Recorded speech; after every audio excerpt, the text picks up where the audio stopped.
I'm Beverly Fleming, and I grew up in Boca Grande, Florida, and have lived in Sarasota quite a few years. The island was wonderful because at that time there was no bridge to the island.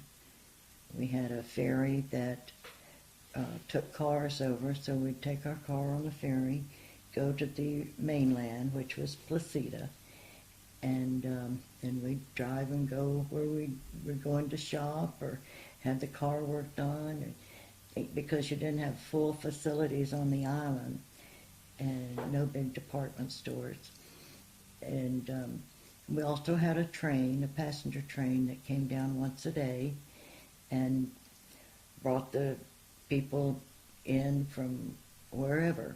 And then, of course, it brought the mail over once a day, too, so we congregated down at the post office and wait for the mail to be put up. So those things really meant a lot to us, and it was, looking back, it's such a unique experience to recall. We had a lot of people come from the north that had homes on the island. We called them the beachfront people. It was always exciting for us because they would come in with, for instance, Mrs. Crowningshield.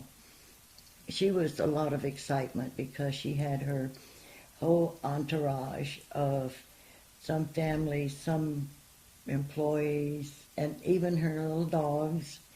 And then her chauffeur would be waiting for her in their touring car. It was like an open car with just no windows, but a roof, everything.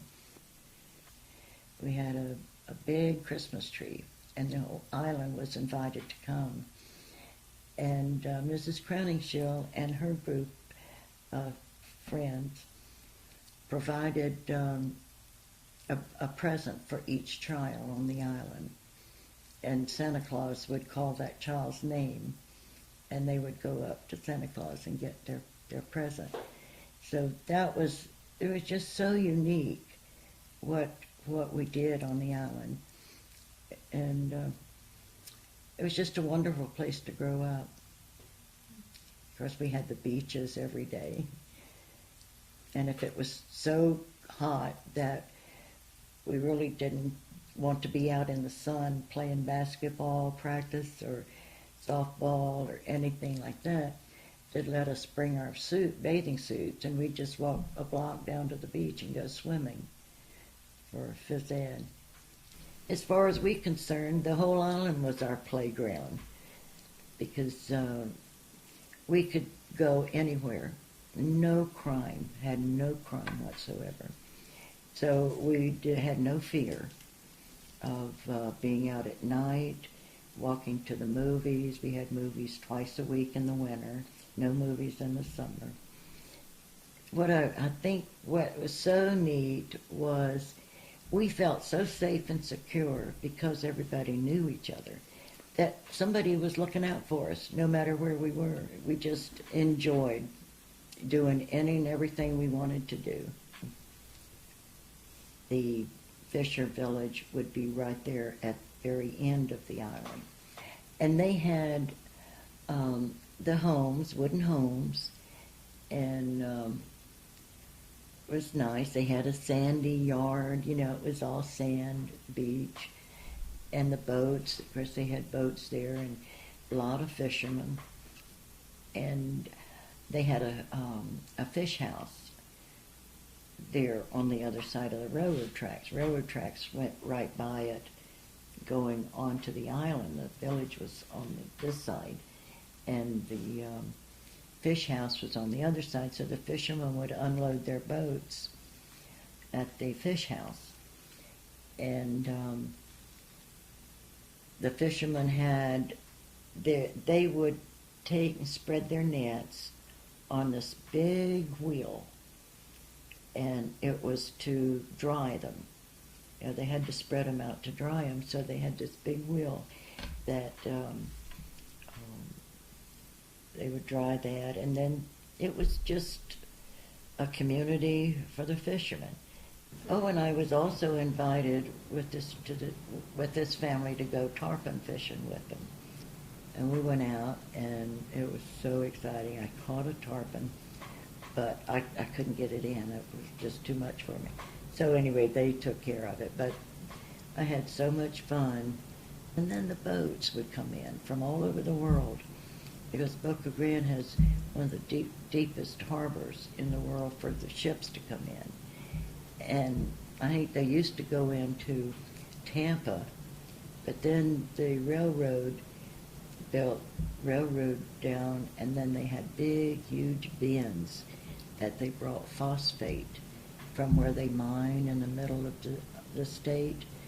They put them on railroad cars, and they took them down to Boca Grande, and then they had a conveyor belt that this phosphate would be put on, and they would be carried out to the ship way out.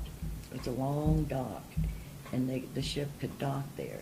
And then that long dock turned out to be a big fishing extravaganza when the tide was just right. And as they let the people on the dock at that time to go out and fish. And so word would get out that the shrimp was running and the fishing was good. So everybody went down to the dock, took their buckets and their nets or their fishing pole, rods, whatever. And that place would be covered with everybody fishing.